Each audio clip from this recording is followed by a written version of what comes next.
Il a dit « J'ai des morceaux d'une soucoupe volante ».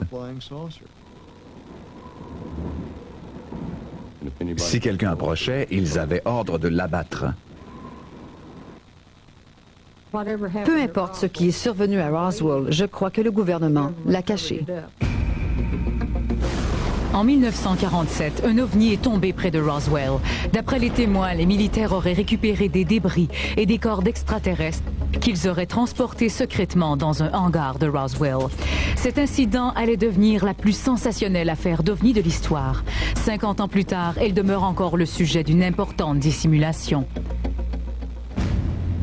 Un événement si secret qu'il a laissé de profondes cicatrices dans toute une communauté, pas seulement chez les adultes impliqués, mais aussi chez leurs enfants. Ceci est une réunion très spéciale. Pour la première fois, ces gens venus des 4 coins des États-Unis se sont réunis dans une maison de Roswell. Ils sont ici pour partager leurs souvenirs d'une expérience qui les a profondément affectés. Ce sont les enfants de Roswell. Ils sont revenus chez eux. Être ici aujourd'hui et faire la connaissance de tous ces gens, c'est comme si l'on ressuscitait une partie de mon défunt père. Comme si l'on ramenait quelque chose qui avait été enterré et qui se devait d'être exhumé, d'être enquêté. Tout cela a lourdement affecté nos familles. La vie de nos parents a été changée et nous n'avons jamais su pourquoi. C'est réconfortant de rencontrer d'autres personnes qui ont été impliquées. En 1947, j'ignorais qu'il y en avait d'autres. La base aérienne de Roswell, siège du 509e groupe de bombardement, à l'époque, la seule unité militaire au monde équipée de la bombe atomique. Durant la première semaine de juillet 1947, tout était comme à l'accoutumée. Les officiers et les hommes de la base effectuaient leur vol d'entraînement habituel. Mais tout cela était sur le point de changer. Il était tard lorsque mon père est rentré. Jesse, réveille-toi. Jesse Marcel Jr. avait 12 ans lors de l'incident de Roswell. Son père était officier de renseignement à la base de Roswell et enquêtait sur le site d'un écrasement. Une large zone où des débris avaient été rapportés par un éleveur local. Il nous a réveillés, ma mère et moi, pour nous montrer quelques débris qu'il avait ramenés du désert. Il était très excité. Il disait qu'il s'agissait des morceaux d'une soucoupe volante. Il y avait une matière qui ressemblait à du papier d'aluminium et qui était dentelée, comme si elle avait été déchirée ou tordue. Il y avait aussi des structures, comme des poutrelles, et en regardant l'une d'elles, je me rappelle y avoir vu de l'écriture ou des symboles. Ces signes étaient imprimés le long de la partie interne de cette poutrelle. Je me suis dit que cela ressemblait à des hiéroglyphes, quoique je savais que ce n'en était pas. Je ne sais pas ce que c'était, il s'agissait d'une série de signes géométriques.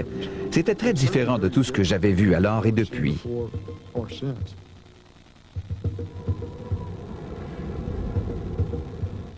Mon père est rentré du travail, il était très excité. Lorsque Frankie Rowe avait 12 ans, son père lui a raconté une histoire qu'elle n'a jamais oubliée. Pompier de métier, il avait été appelé à se rendre sur un second site d'écrasement. Vous ne croirez pas ce qu'il a vu lorsqu'il est arrivé sur les lieux. Il a vu écraser l'une de ses soucoupes volantes. Il a dit que l'un des occupants était toujours vivant et animé. Il a ajouté qu'il y avait 2 autres corps. Mais comme ils avaient déjà été placés dans des sacs mortuaires, il n'a pas pu les voir. Maman lui a demandé à quoi ils ressemblaient. Il a répondu qu'ils avaient la taille de petits-enfants de 10 ans.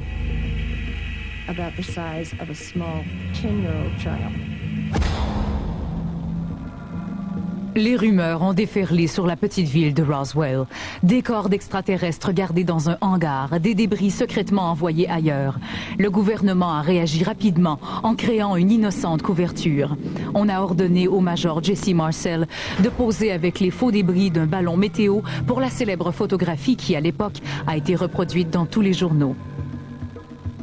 Le matériel qui avait été emmené au général Ramey a été enlevé et remplacé par les morceaux d'un vieux ballon météo qui ont été étendus sur le plancher. Les médias ont ensuite été conviés à entrer. Le major Marcel devait tenir l'un de ces débris et le montrer. Je me demande comment il a pu faire cela sans grimacer. C'était un mensonge vraiment grossier. Pour que le mensonge puisse fonctionner, tout le monde à Roswell devait jouer le jeu. Je pense que chaque fois que des gens sont forcés de garder un secret, cela affecte leur bien-être, ne serait-ce qu'au plan psychologique. Denise Clark est une autre enfant de Roswell. Son père était shérif adjoint. Il a été l'un des premiers hommes impliqués. Le fait de ne pas pouvoir dire la vérité a blessé notre famille. J'avais le sentiment qu'une partie de ma vie avait été dérobée, comme si une part de notre sécurité avait été détruite. Loretta Proctor vivait près des lieux de l'écrasement. Elle croit que les essais atomiques pourraient avoir joué un rôle dans l'incident de Roswell. Je crois que la raison pour expliquer la présence de toutes ces soucoupes volantes était les essais de la bombe atomique. Je pense qu'ils observaient ce que nous faisions. Je pense qu'ils savaient ce qui se passait. Lorsque l'histoire a éclaté au grand jour, la station de radio de Roswell l'a diffusée, du moins jusqu'à ce que George Roberts reçoive un appel de Washington.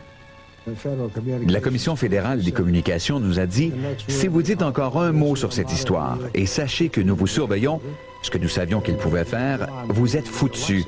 Votre licence sera suspendue sans appel. Pour une station de radio, la suspension de la licence équivaut effectivement à la mort. »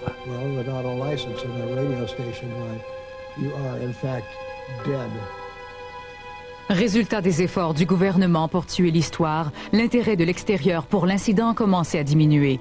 Mais à Roswell, il était plus difficile de cacher la vérité. Trop de personnes avaient été impliquées. Lorsque Frankie Rowe est allé rendre visite à son père au travail, un policier de passage a exhibé certains des débris. Cet événement allait changer sa vie pour toujours. Alors qu'il parlait et ne faisait plus attention à moi, je me suis approchée silencieusement. J'ai pris l'un de ses morceaux et j'ai joué avec. Bientôt, elle allait regretter d'avoir vu cet objet. Frankie et d'autres résidents de Roswell allaient vite apprendre que le gouvernement désirait à tout prix étouffer l'incident. Et pour ce faire, il serait impitoyable. Mon père a dit « Ne parlez jamais de cela, même pas avec vos amis. Cet événement n'a jamais eu lieu. » Je n'ai jamais eu l'impression que mon père avait été autorisé à me donner les explications que j'aurais voulu avoir. Il fallait maintenir cette censure. Une censure qui dure encore, d'ailleurs. Je souhaite que de mon vivant, on puisse aller au fond de cette histoire. Au fil des ans, il reste de moins en moins de témoins vivants. En revanche, le mystère de Roswell continue d'être dévoilé au fur et à mesure que les enfants racontent leur histoire. L'une des plus inquiétantes est celle de Frankie Rowe. Un homme, je pense qu'il s'agissait d'un officier, est venu à la maison et a demandé à ma mère de s'asseoir. Il a commencé à me parler. Il me disait « Je sais que tu penses avoir vu quelque chose. » Et je lui ai dit « Oui, j'ai vu un débris. » Il a répliqué « Non, tu n'as rien vu. »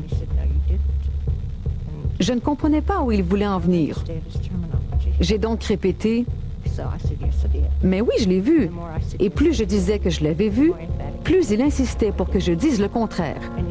Il m'a dit alors « Ne comprends-tu pas que tu ne pourras jamais parler de cela à personne? Réalises-tu seulement ce que tu as vu? » Il a ajouté « Il y a des choses que nous pouvons faire. Nous pouvons vous conduire dans le désert où personne ne retrouvera jamais vos corps. » Finalement, il a demandé à ma mère « Peut-elle garder un secret? » Maman lui a répondu « Oui, si nous lui demandons, elle le fera. » Il a dit « D'accord, mais si elle ne le fait pas, vous êtes tous morts. »